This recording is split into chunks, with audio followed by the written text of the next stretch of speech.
पहले की बात है, एक साधु की 4 बेटियां थीं। वो चारों बेटियां एक से बढ़कर एक सुंदर थीं।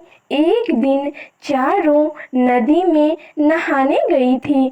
तभी उन्होंने देखा कि एक राजा घोड़े पर बैठकर नदी किनारे से जा रहा था। जाते जाते राजा कुछ सुनकर वह कौतूहल में भर गया और घोड़े से उतरकर पेड़ की ओट में छिप गया।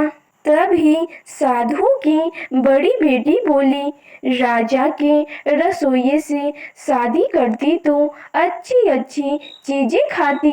मंझली बोली, मंत्री से ब्याह करती तो अच्छी साड़ी पहनती। उससे जो छोटी थी वो बोली, कोतवाल से शादी करती तो किसी से न डरती। उन सब में जो सबसे छोटी थी और जो सबसे ज्यादा सुंदर भी थी वो बोली, राजा से विवाह करती तो राजा पटरानी की तरह रखता, कभी दूर न करता।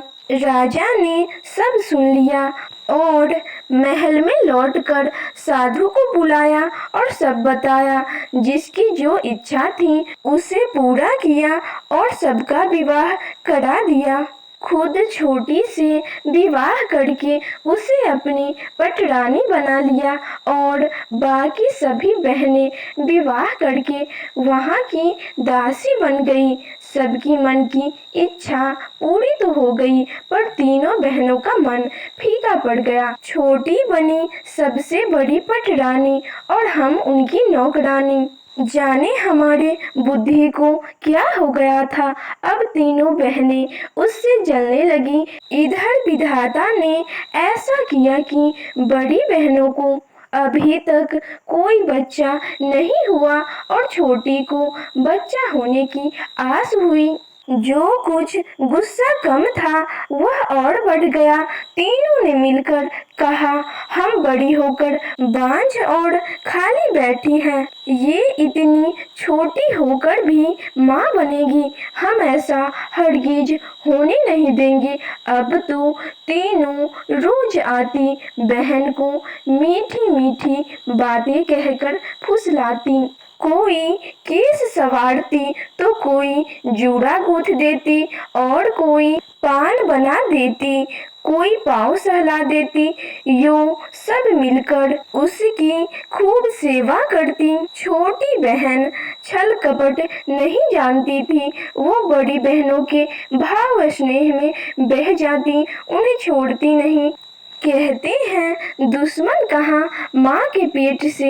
इधर तीनों बहनें बैठकर चिंता करती, कैसे इसे महल से विदा कराएं। देखते देखते रानी को पूरा 9 महीने हो गए। रानी को कष्ट हुआ तो बहनों ने ठीक करा दिया।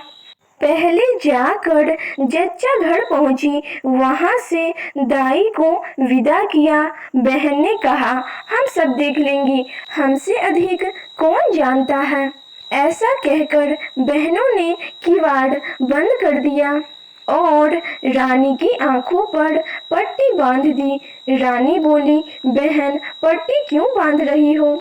तब बड़ी बहन ने कहा, चुप रह, तुम्हें पता नहीं, दर्द हो तब पट्टी बांधते हैं, यह राज की प्रथा है। थोड़ी ही देर में रानी ने एक दिव्य सुंदर पुत्र को जन्म दिया। बच्चे के कहाँ करने से पहले ही बक्सा में बंद कर बहनों ने उसे नदी में बहा दिया और दूसरे बक्से से बंदर का बच्चा निकाल कर रानी के पास रख दिया।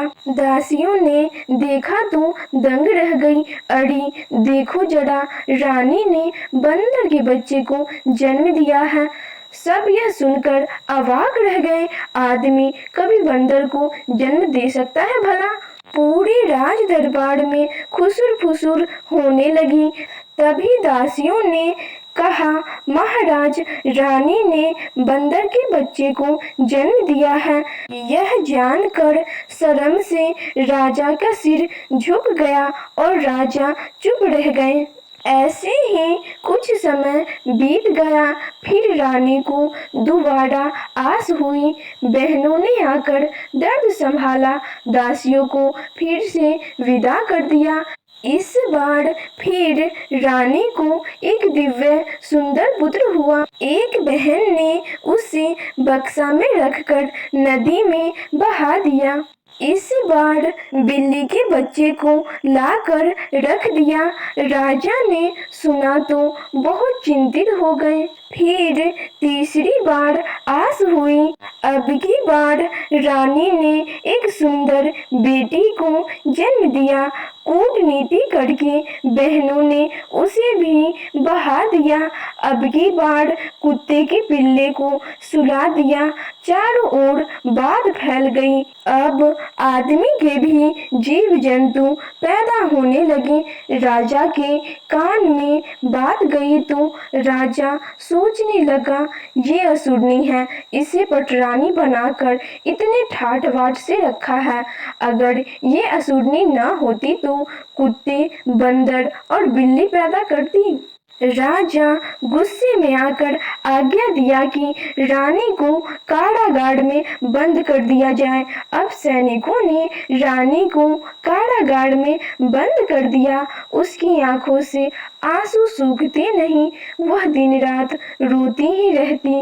इधर बक्सा जाकर किनारे लगा तो राजा के माली ने बक्सा निकाल लिया।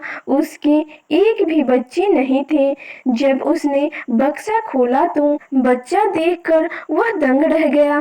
फिर उन बच्चों को लेकर वह अपने घर गया। मालिन बच्चे को देखकर बहुत खुश हुई और उसे अपने बच्चों की तरह उनका लालन पालन करने लगी। ऐसे ही बहुत समय बीत जाता है। अब बच्चे थोड़े बड़े हो गए थे। एक दिन की बात है, तीनों भाई बहन घूमते घूमते एक पहाड़ी पर चढ़ गए। वहाँ एक झरना बह रहा था। झरने के किनारे एक घना बरगद का पेड़ था। उसके नीचे एक ऋषि तप कर रहे थे और एक साथ कई रंग के पक्षी ऋषि के पास बैठे थे। वो पक्षी देखकर बड़े राजकुमार को बहुत पसंद आ गया और वह जैसे ही पक्षी को पकड़ा वह पत्थर का हो गया। छोटे भाई ने भी वैसा ही किया, वह भी पत्थर का हो गया। राजकुमारी ये सब देखकर बहुत डर गई और कोई उपाय न देखकर ऋषि के चरणों में गिरकर रोने लगी।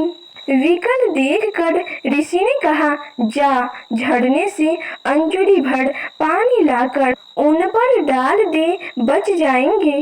तब जाकर पक्षी से क्षमा मांगना, तुम्हारा बहुत उपकार करेगा। राजकुमारी ने वैसा ही किया। अब तीनों भाई बहन पक्षी के चरणों में गिरकर क्षमा मांगने लगे। तब पक्षी उड़कर राजकुमारी के हाथ पर बैठ गया। राजकुमारी उसे सहलाने लगी। तब पक्षी ने कहा, तुम इस वन में रहो, मैं तुम्हारी सहायता करूंगा। तुम्हें किसी भी चीज का दुख नहीं होगा। यहाँ के सारे जीव जंतु मेरी बात मानते हैं। मैं उन्हें बुलाकर समझा दूंगा। वो देखो, बरगद के पेड़ के नीचे एक घर है, वहाँ तुम रहना। वहाँ तुम्हें कोई भी दिक्कत नहीं होगी। जब जो इच्छा करे वो खाना पहनना। अब राजकुमार और राजकुमारी मजे में रहते। पक्षी उनका हमेशा ध्यान रखता। बाघ, सिंह, सियार भी सब उनकी रक्षा करते। वन में फल वगैरह खाते और हंसी खुशी घूमते। अब बच्चों के दिन चैन से कटने लगे। इधर राजा को एक दिन शिकार करने का मन हुआ तो वह वन में चल दिए, लेकिन उन्हें एक भी शिकार न मिला। तो राजा थक कर एक पेड़ के नीचे बैठ गए। तभी राजकुमार खेलते हुए उधर से निकले। वन में ऐसा सुंदर बालक कहाँ से आए? राजा अचंभे से भरकर देखने लगा। देखते देखते राजा को रोमांच हो गया और आंखों से आंसू बहने लगे। दोनों को पास बुलाया और गोद में बिठाया। किसके बेटे हो? हम माली की संतान हैं। वन में एक पक्षी हमारा साथी है। उसने घर बार देकर सुख से रखा है। माली के चांद से बेटे, पर मेरे भाग्य में कुत्ता बिल्ली। राजा यह सोचकर बहुत दुखी हुए और फिर से रो पड़े। राजा का दुख देख उन्होंने समझाया और पूछा, किधर आए हैं? शिकार पर आया हूँ। एक भी शिकार नहीं मिला और शाम भी होने वाली है। राजकुमारों ने कहा, आप मेरे घर चलिए, मैं अपनी बहन से मिलवाऊंगा। इधर बहन ढेर सारे पकवान बनाकर भाइयों की राह देख रही थी।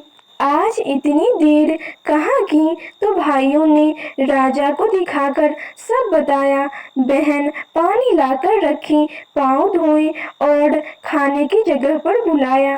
राजा वह अद्भुत भोजन खाकर बोले, ऐसा स्वादिष्ट खाना मैंने अपने जीवन में कभी नहीं खाया। पक्षी ने कहा, यह पकवान तो कुछ भी नहीं है। एक बार लंका के राजा ने मुझे निमंत्रण दिया तो वहां जाकर मैंने माणिक मोती की सब्जी बनाई। वह चखते तो इसे हटा देते। पक्षी की बात सुनकर राजा हंसने लगे और बोले, तुमने पसंद की बात नहीं की। माणिक और मोतियों की सब्जियां होती है क्या? तब पक्षी ने कहा, कुत्ते, बिल्ली और बंदर आदमी जन्म दे सकते हैं क्या? यह तो मान गए। मेरी बात हंसी में उड़ा दी। सुनकर राजा अवाक रह गए। मेरे घर की बात इस पक्षी ने कैसे जानी? पक्षी ने कहा, मैं सब जानता हूँ महाराज। तब राजा पक्षी के चरणों में गिरकर विनती करने लगे। तब पक्षी ने सारी कहानी कह सुनाई। कहानी सुनकर राजा को अपनी करनी पर बड़ा पश्चाताप हुआ और अपने बेटों को लेकर घर गए। रानी को बंदीशाला से छुड़ाया गया और तीनों बहनों के आगे उसे नए गहने वस्त्र पहनाए और सोने की डोली में बिठाया। रानी ने गोद में चांद से बेटी बेटी को लिया। इधर राजा की आज्ञा से सैनिकों ने तीनों बहनों की चोटी काटकर उनका मुंह काला कर गांव में ढिंढोरा पीटकर घुमाया और साथ ही उन तीनों को डायन भी घोषित कर दिया गया। और आखिर में गड्ढे के नीचे तीनों बहनों को गाड़ कर ऊपर से कांटे का पेड़ लगा दिया गया। अब राजा रानी और उनके बच्चे खुशी खुशी रहने लगे। तो आपको यह कहानी कैसी लगी कमेंट सेक्शन में ज़रूर बताइएगा। और अगर आप हमारे चैनल पे पहली बार आए हैं तो चैनल को सब्सक्राइब करना मत भूलिएगा एंड वीडियो को अपने दोस्तों के साथ शेयर करना भी मत भूलिएगा। और अभी तक आपने वीडियो को लाइक नहीं किया है तो लाइक भी कर दीजिए। तो मिलते हैं नेक्स्ट वीडियो में, तब तक के लिए thanks for watching this video.